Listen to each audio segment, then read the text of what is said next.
Olá, eu sou o Leandro, eu sou professor de Ciências do Sistema Municipal de Educação de Barretos e vamos iniciar mais uma aula. O título dessa aula é A Água e os Seres Vivos.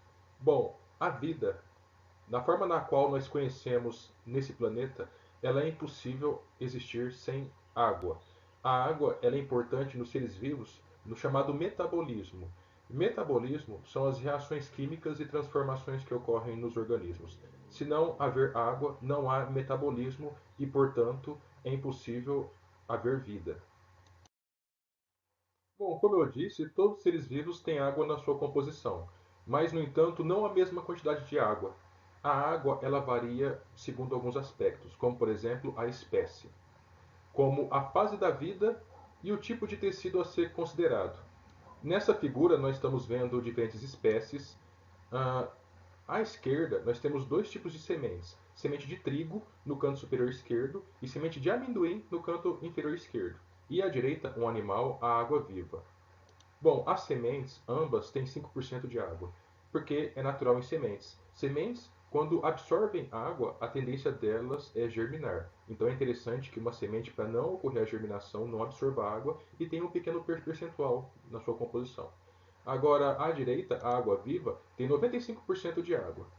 São casos extremos, mas, repito, os seres vivos, conforme a espécie, varia a quantidade de água.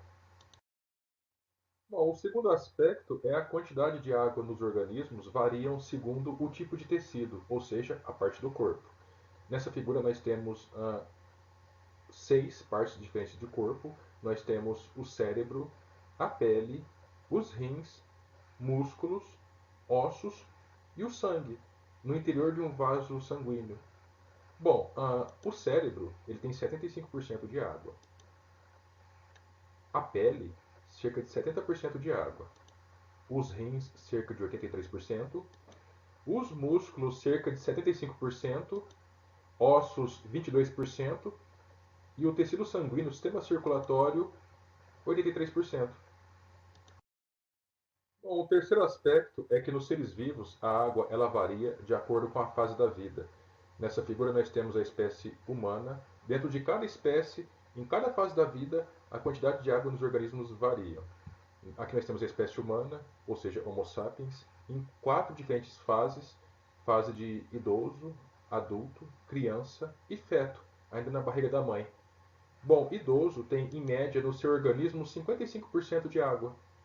Em média, um adulto tem cerca de 75% de água, uma criança, em média, cerca de 80%, e na fase de feto, cerca de 95%. O que a gente pode observar, enquanto mais jovem, mais água no corpo. E isso é fácil de entender, porque um organismo em fase de crescimento e desenvolvimento tem um metabolismo intenso. E metabolismo exige água para que ocorra perfeitamente. Bom, agora na sequência eu vou apresentar uma série de alimentos que são espécies de seres vivos vegetais, alguns animais também, carnes, e vou mostrar, apresentar a concentração de água em cada um. Um tomate tem cerca de 94% de água. A batata, 80%. O pepino, cerca de 96% de água. A melancia, cerca de 92%. Espiga de milho, cerca de 70%. Alface, 95%, em média. O morango, cerca de 89%.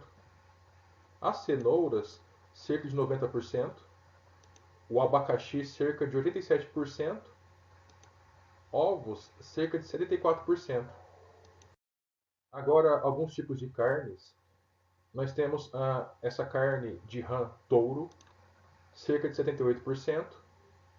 Lagosta, cerca de 79%. Carne de peixe, 70%. E carne de frango, cerca de 65%. Bom, como eu já disse, a vida na forma na qual nós conhecemos na Terra, ela não ocorre sem água. A água, ela tem algumas propriedades que conferem essa importância aos tipos de às formas de vida existentes na Terra, né? Eu vou falar sobre algumas dessas características e iniciar pelo fato da água ser um solvente. Na figura à esquerda, nós temos um copo d'água, uma pessoa colocando açúcar e o açúcar se dissolvendo na água. O que é o ato de se dissolver? Com o tempo, ela agitando com a colher esse copo d'água com açúcar, você não consegue mais observar, ver o açúcar. Isso significa que ele se dissolveu. O açúcar seria, no caso, o soluto. A água, o solvente. O solvente é aquilo que dissolve o soluto. Nessa figura, nós temos o soluto como algo sólido, mas pode ser tanto um gás quanto um líquido. E o fato da água ser um solvente, ela possibilita, dentre outras coisas, que os nutrientes se espalhem dentro do nosso corpo, principalmente pelo sistema circulatório, o sangue, que transporta vários nutrientes do intestino até outras regiões, transporte de hormônios das glândulas até as várias células do corpo, transporte de excretas de coisas, substâncias que a célula não quer mais, da célula até os órgãos de excreção, como por exemplo a pele, durante a eliminação da transpiração do suor, ou os rins, durante a formação da urina. Então a água ela tem uma função muito grande do transporte dessas substâncias. Bom, como eu disse no slide anterior, tanto gases quanto líquidos podem atuar como solutos, não só o sólido. Nessa figura à esquerda, nós temos um peixe que ele respira debaixo d'água por meio das brânquias. E como ele respira debaixo d'água? Na água existe uma concentração de oxigênio dissolvido. O peixe, ele, por meio das brânquias, eles captam esse oxigênio, utilizam no seu organismo e eliminam o excesso de gases, dentre eles o gás carbônico, de volta na água, como a gente pode observar nessas bolhas que estão sendo formadas na figura à esquerda. O álcool 70% significa que tem 70% de álcool e 30% de água, ou seja, é um líquido dissolvido em outro líquido. Bom, como eu já citei nessa aula, a água ela pode ser utilizada como meio de transporte dessas substâncias, principalmente que se dissolvem nela. Algumas também não se dissolvem, mas também podem ser transportadas por meio da água. Eu coloquei dois exemplos aqui. À esquerda, nós temos o sistema circulatório de organismos humanos. À direita, o sistema condutor presente em algumas plantas. Primeiro, no que se refere ao sistema circulatório, vários animais compartilham diferentes tipos, compartilham não, têm diferentes tipos de sistema circulatório. Esse, nessa figura, é o sistema circulatório humano, que ele tem a função de transportar nutrientes absorvidos pelo intestino até as diversas células para poder nutrir essas células. Após o metabolismo das células com os nutrientes, são liberadas substâncias que não são necessárias e, pelo sistema circulatório, essas substâncias são direcionadas aos órgãos excretores, como, por exemplo, a pele durante a transpiração. Liberação de sais, por exemplo, em excesso na pele. Já percebeu que o suor ele é salgado? Uma outra situação, liberação de algumas excretas e o transporte até os rins para poder ser formada a urina. Uma outra possibilidade, gases respiratórios que são absorvidos pelos pulmões durante a inspiração, vão para o sistema circulatório, vão para as células onde o oxigênio será utilizado em processos do metabolismo. O excesso de gás carbônico formado durante esse metabolismo volta para o sangue, volta para os pulmões e são liberados por meio da expiração. Outras substâncias que são transportadas também pelo sangue, que é um líquido, hormônios produzidos pelas glândulas, que vão para o sistema circulatório, vão para células específicas onde eles terão efeito, e aí cumpre o seu papel no metabolismo. Bom, à direita, nós temos o sistema de transporte no interior de plantas. Nós temos dois tipos de vaso, um azulado, chamado xilema, e outro coloração rósea, chamada floema. O xilema ele tem a função de transportar água e sais minerais absorvidos por meio das raízes até as folhas, onde ali ocorrerá a fotossíntese. Na fotossíntese é produzido o açúcar e esse açúcar é direcionado para as diversas partes da planta, tanto as partes superiores como as partes inferiores. E lembrando que o açúcar é a principal fonte de energia para todos os seres vivos. Bom, agora vamos aprofundar na ideia de que a água ela pode ajudar a liberação de resíduos. No nosso caso, nos seres humanos, esses resíduos são algumas impurezas produzidas pelas células E das células, essas impurezas vão para o sistema circulatório, para a corrente sanguínea, que nessa figura está representado por essa artéria avermelhada, ou seja, a artéria aorta. Então a artéria aorta, rica em impurezas, ela é filtrada pelos rins. Os rins são esses dois órgãos que se assemelham, têm formato de caroço de feijão, com tamanho aproximado de um punho fechado. Então os rins vai filtrar esse sangue. O sangue filtrado, ele retorna para o sistema circulatório por meio da veia cava inferior, que é essa veia azulada. Então o líquido filtrado, rico em impurezas, ou seja, essas impurezas podem ser excessos de sais que se encontram no sistema circulatório, ou podem ser algumas substâncias tóxicas, como por exemplo a ureia, que é uma substância formada a partir do metabolismo de proteínas.